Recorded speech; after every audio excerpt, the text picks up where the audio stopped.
And there's a song bouncing around in my head right now. It's a Bootsy Collins song.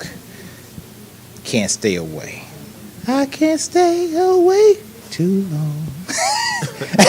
Okay. And you're back. You retired. Yeah, but I was in my second year of retirement. Yeah. So why are you back? A situation came up trying to help out a friend, Stan Jackson. So it's recording? Hey.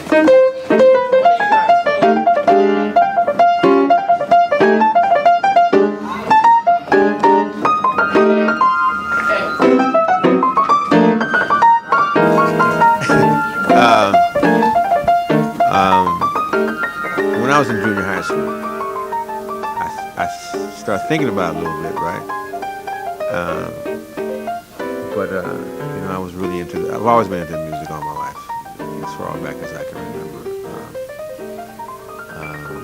No one in my family actually pursued it, but they were always. My mother played piano.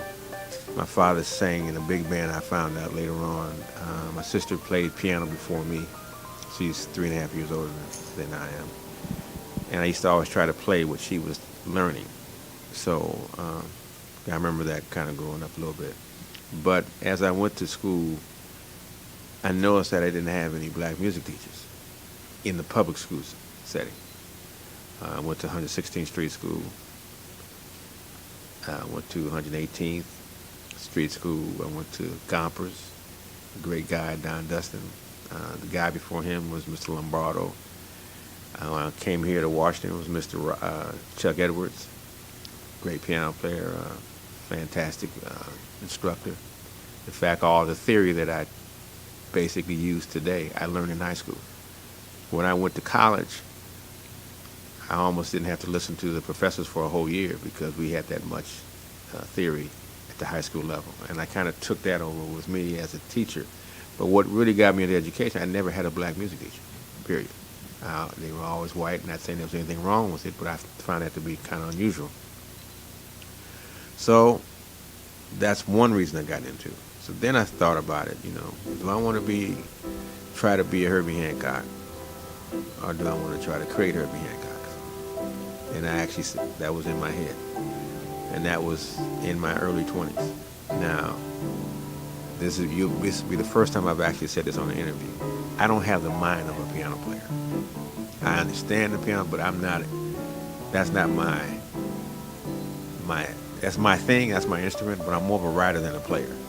And I ended up playing a lot of piano because of the situation. But even when I was at Washington, there were 3 really good piano players. I mean, there was 2 other piano players and myself. But I was, John Barnes, I don't know if you know John Barnes, and a guy named Kenny Jackson. I don't know where Kenny Jackson is. But they were much better piano players than I was at the time. So I ended up playing drums.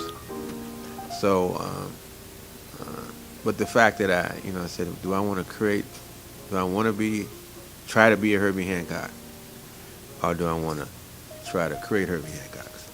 And I thought that, you didn't have a black music educator growing up, and then, the Herbie Hancock piece, I kind of fell into education.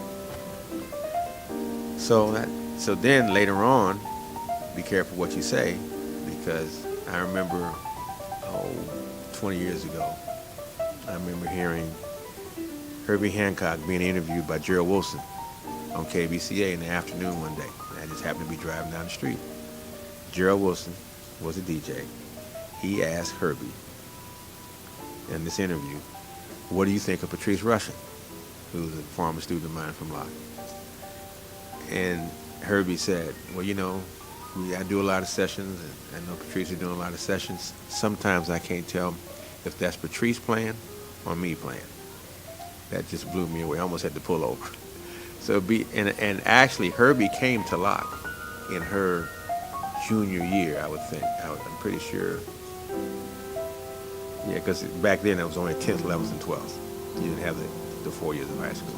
I'm pretty sure it was her second year, but it might have been the first year. I had to think about that. But Ndugu was there. So he graduated in 70, she graduated in 72. So maybe it was her 10th, maybe it was that. Her 10th grade year. But I went and picked up Herbie. He was not living here at the time, and he he was willing to come out and talk to the students. He played with Herbie. Herbie played with Educator on drums, and a guy named Sherman McKinney on bass. He did like a little impromptu concert and talked to the students about his career. I think back in the NYDC days. Now Gerald Albright was also. Gerald went to Locke. Now here's the interesting thing. Gerald went to Locke. And let me just say this. I don't take credit for any of my former students. I think I just kept the doors open, created an environment for them to grow and to know each other. And I always would seek out, young players. And, I had a multi-school jazz band, and I did that for a reason, because as Locke changed, the level of musicianship changed. So I created LA multi-school jazz band so I wouldn't have to leave Locke. I brought them to Locke, twice a week, and that band lasted for a good 15 years maybe.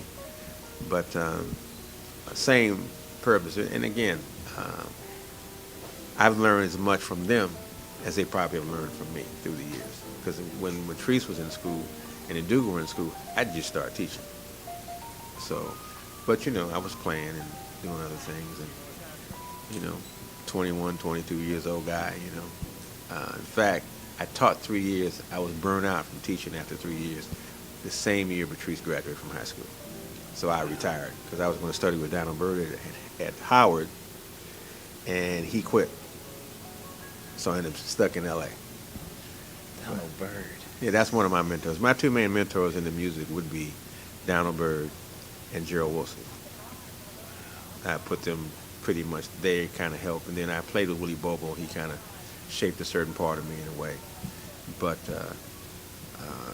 those are people that actually had their hands on me and through my development, and I could go talk to, along with DJs, Rick Holmes and Jay Rich. I used to go and hang out at the radio station. It kept me out from being depressed or anything. I didn't have anything to do. I just go hang out at KBCA when it was on Wilshire. Well, this is day one of Black Music Month, 2012, and this just popped in my head today. But I wanted to come here and start off the month paying tribute to you. Oh, I'm humbled by that, but there's so many young people who have been made better by your presence in their life. Well, it's interesting that you would say that, because the key is that you have important people, or significant people, in an environment where a young person can learn, and that's really what it's about, So I guess I'm always humbled because I didn't come here trying to create a legacy, but when you look back on it, it's like, wow, it was pretty significant. There were some lows, but there were some highs. There were some peaks and there were some valleys, But that's just all part of the music. And the thing is, as you saw little Bruner, the music lives on. But that's because he's second generation musician. And that's what that is. Kamasi, you mentioned Kamasi Washington, he's second generation. I taught his dad.